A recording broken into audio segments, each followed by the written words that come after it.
Good morning everyone, welcome to our new blog. কেমন আছে সবাই? আশা করছি সবাই খুব ভালো আছে, সুস্থ আছো, পজিটিভ আছো। 3 দিন পর বোধহয় মোবাইলটা হাতে নিলাম। পরশুদিন একটা ভিডিও পোস্ট করেছিলাম, তার আগের দিন ভিডিও করেছিলাম, সেটাই পোস্ট করেছিলাম। কাল পরশু আর কিছু ভিডিও করিনি, ইচ্ছেই করছিল না মোবাইলটা হাতে নিতে। মুখ দেখে বুঝতে পারছো একটু মুখটা ফোলা ফোলাও লাগছে, শরীরটা খারাপ, মনটা খারাপ, দুটোই একসাথে চলছে, বুঝেছো তো? মানে মনটাকে আর কিছুতেই স্থির করতে পারছি না যে না মনটাকে স্থির করে ভিডিও করি। হয়তো অনেকেই ভাবো যে মোবাইলটা হাতে নিয়ে ভিডিও করতে তাতে কি আমার, কিন্তু মনটা যদি ঠিক না থাকে না, ভিডিওটা যখন করবো তখন কি বলতে কি বলছি সেটাই হয়তো বুঝতে পারছি না। যার জন্য 2 দিন একদম মানে কিছু করিনি, না লাইভে বসেছি না কিছু। সব দিক থেকে যেন মনে হচ্ছে একদম ঘেটে আছি, এমন অবস্থা। কালকে রাত্রেবেলায় আমাকে আপন ফোন করেছে, সেও বললো। এবার আমার যারা বন্ধু আছে তারাও ফোন করে বলছে কেন এরকম করছো।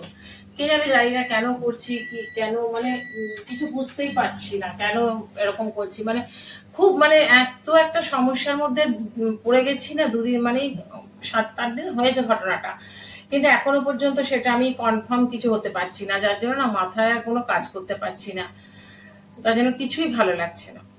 যাই হোক, আজকে মোবাইলটা হাতে নিলাম। তবে হ্যাঁ, 2টো শর্ট দিয়েছি কালকে, ছোট ছোট ক্লিপ নিয়ে নিয়ে শর্ট দিয়েছিলাম, ওইটুকু করছি। হ্যাঁ, জানি এক একদিন ভিডিও না দিলে হয়তো অনেকটা রিচ ডাউন হয়ে যায়, সেটাও মাথায় রয়েছে, কিন্তু কি করব, মনটা ঠিক না থাকলে কিছুই ভালো লাগে না আর কি। তো যাই হোক, আজকে তো শুরু করলাম, আশা করছি ভালোই করতে পারবো আর কি। মনটাকে সেইভাবে প্রস্তুত করে নিয়েছি। সকালবেলা একজনের মানে সাবস্ক্রাইবার বলো, বন্ধু বলো, বোন বলো, যাই বলো, ওর সাথে অনেকক্ষণ মেসেজে কথা হলো। আর ও যখন আমাকে এমন ভাবে বলায় না, তখন আর সত্যি কথা ওর কথাগুলো আমি ফেলতে পারি না, প্রচন্ড রকম ভাবে ভালোবেসে ও কথাগুলো বলে। তো যাই হোক, উঠে একদম রেডি হয়েছি, বেজে গেছে প্রায় 9টা। আজকে শুয়েছিলাম, ঘুম থেকে উঠে শুয়েছিলাম। আজকে ডিউটি থেকে আস্তে আস্তে নাইটে যাচ্ছে, আস্তে আস্তে মোটামুটি ধরো হয়তো 6টা বাজতে পারে। এই 6টা বলছি, 9:30 10টা বাজতে পারে। তো সেই জন্য তাড়া ছিল না, গেটটাও খুলিনি। দুধটা ফ্রিজে রাখছে, একদম ইয়ে হয়ে যাচ্ছে, বরফ হয়ে যাচ্ছে। তো যার জন্য গেট খোলার তাড়াও ছিল না, তো শুয়েই ছিলাম। চলো স্কিপ না করে ভিডিওটা দেখতে থাকো, আশা করছি তোমাদের ভালোই লাগবে। যেটাই করবো তোমাদের কাছে শেয়ার করছি। একটু শুকনো মুড়ি নিলাম, কোনো বিস্কুটই খেতে পাচ্ছি না, শরীরটাও খুব খারাপ হয়ে গেছে। কোনো বিস্কুট খেলেই দেখছি মানে অম্বল টাইপের হয়ে যাচ্ছে।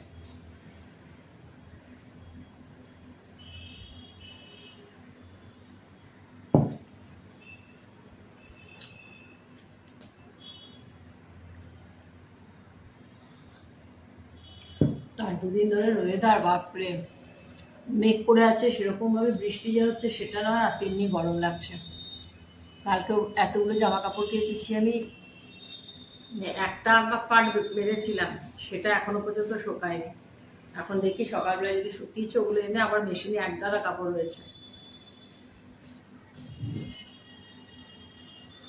নিলাম, চা দিয়ে দিচ্ছি।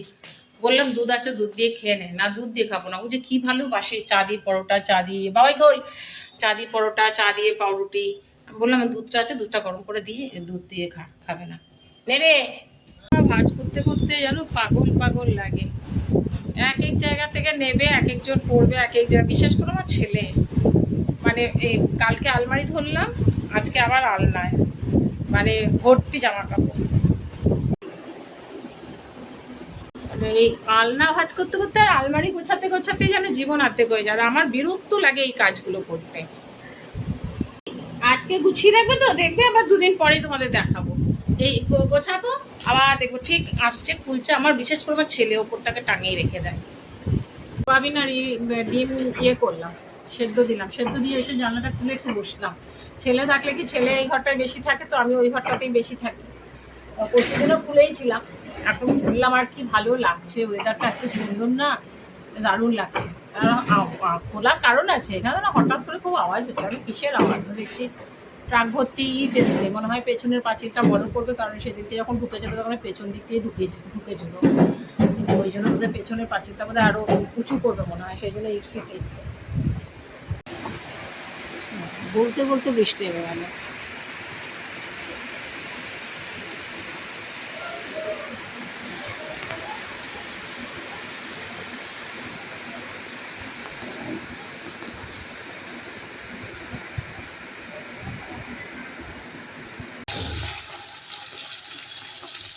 খেয়াল ছিল না অমলেটটা আগে করতে। আলু ভাজলাম, আমার ছেলে আবার অমলেট করে ঝোল করলে কিছুতেই খাবে না, কেন আলু সয়াবিন ডিম সেদ্ধ করেছি, তা আমার আবার মনে হচ্ছে আজকে অমলেট করে খাবো। তো বসিয়েছি, এবার সব ভাজা হয়ে গেছে, তেলটা বেশি ছিল তো ডিমটা দেওয়াতে দেখো পুরো একদম লুচির মতন ফুলে গেল, দেখতেও ভালো লাগছে। বসিয়ে দিলাম, বাসন টাসন মেজে সব পরিষ্কার, চলে গেছে চান করতে। আর কতগুলো না সে ফুচকা পাঁপড় ছিল, ভাবলাম ফুচকা পাঁপড়গুলো ভেজে রেখে দিই, বিকেলবেলা একটুখানি ইয়ে করবো, ফুচকা করবো। তো দেখছি কিনা সবই ইয়ে হয়ে গেছে, মানে ও ফুলছে, তারপরে দেখছি নেতিয়ে যাচ্ছে, অনেকদিন হয়ে গেছে সেই জন্য বোধ হয়। আজকে একটা ভিডিও দেখছিলাম, ভিডিওটা দেখতে দেখতে খেতে বসে গেছি, মাথাতেই নেই ভিডিওটা করার যে কী খাচ্ছি, কিছুই করিনি। আজকে আমি ডিমের অমলেট করেছি আর সোয়াবিন দিয়ে ডিম দিয়ে একদম বড় করে ঝোল করেছি, এটাই আজকের লাঞ্চ। খেতে খেতে হঠাৎ খেয়াল পড়লো, আরে আমি তো ভিডিওটা খাবার ভিডিওটা কিছু করলামই না, কারণ একটা ভিডিও দেখছিলাম মন দিয়ে, ওইটা দেখতে গিয়ে ভুলে গেছিলাম। চলো লাঞ্চ কমপ্লিট করি, কারণ 3টে থেকে আজকে লাইভ আছে, কালকে বসিনি, আজকে অবশ্য লাইভে বসবো।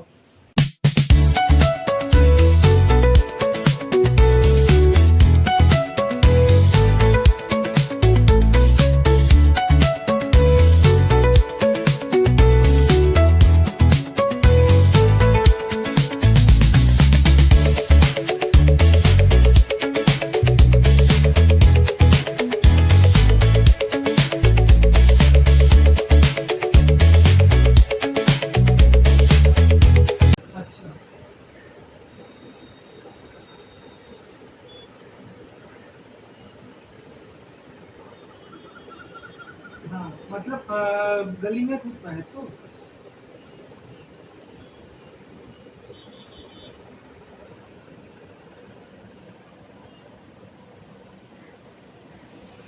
अच्छा हाँ हाँ हाँ एक गली जा रहे हैं तो नईम नगर के जो जामा मस्जिद है उस तक और सीधा সেই শুরু হয়েছে বিকেল থেকে, একটার পর একটা লাইভ হচ্ছে, নিজের লাইভও ছিল অবশ্য, কমপ্লিট করছে, একটা লাইভ শেষ হচ্ছে একটা লাইভ শুরু হচ্ছে, এই করছি সমান জানো। ছেলে গেল একটুখানি কাজ আছে, একটু বেরোলো, আমি সন্ধে দিলাম, দিয়ে চা বসালাম মাইক্রো ওভেনে। কাল সকালবেলায় চাটা একটু বেশি হয়ে গেছিলো তো আমি আবার চা বেশি হয়ে গেলে ফেলি না, এটা আমাকে একজন এক দিদি শিখিয়েছে আর কি, দিয়ে ও রেখে দেয়, মানে চা বেশি হয়ে গেলে এয়ার টাইটে ঢুকিয়ে রেখে দিই ফ্রিজে, তারপরে গরম করে, আমিও তাই করেছিলাম, ঢুকিয়ে রেখে দিয়েছিলাম, গরম করে নিলাম। এত অনেকটা চা হয়ে গেছিলো, আসলে সকালবেলায় চাটা বুঝতে পারিনি, চাটা অনেকটাই হয়ে গেছিলো। কি করব চিন্তা করছি, ভাত একটু বসাতে হবে, ডাল রয়েছে, সকালবেলা তো সবাই ডিম আর ইয়ে দিয়ে খাওয়া হয়ে গেছে, তো ডিম রয়েছে, একটা অমলেট রয়ে গেছে, আর ইয়ে রয়েছে, এক পিস ডিমও রয়েছে, আমি আর ভাবছি কিছু করবো না। সোয়াবিন রয়েছে, আমার আর ছেলের তো হয়ে যাবে সোয়াবিনটা দিয়ে খাওয়ার, আর একটুখানি আলু চচ্চড়ি বা কিছু একটা করবো, ডাল আছে, ওই দিয়ে হয়ে যাবে, আর ইচ্ছে করে না রাত্রেবেলায় আর কিছুতেই আমার কাজ করতে ইচ্ছে করে না। আজকে এত সুন্দর, মানে সন্ধ্যের দিকটা এত সুন্দর, তোমার মানে আকাশের ইয়েটা করেছিল না, আমি কতগুলো ক্লিপ নিয়েছি, খুব সুন্দর হয়েছিল, মানে এত দারুণ লাগছিল দেখতে।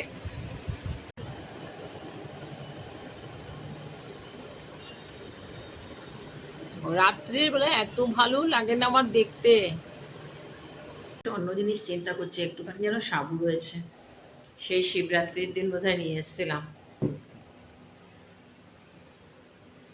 শিবরাত্রির দিন না, নীল ষষ্ঠীর দিন মনে হয়, কবে জানি নিয়ে এসেছিলাম, মানে ওই আর কি শিবের পুজোতেই নিয়ে এসেছিলাম।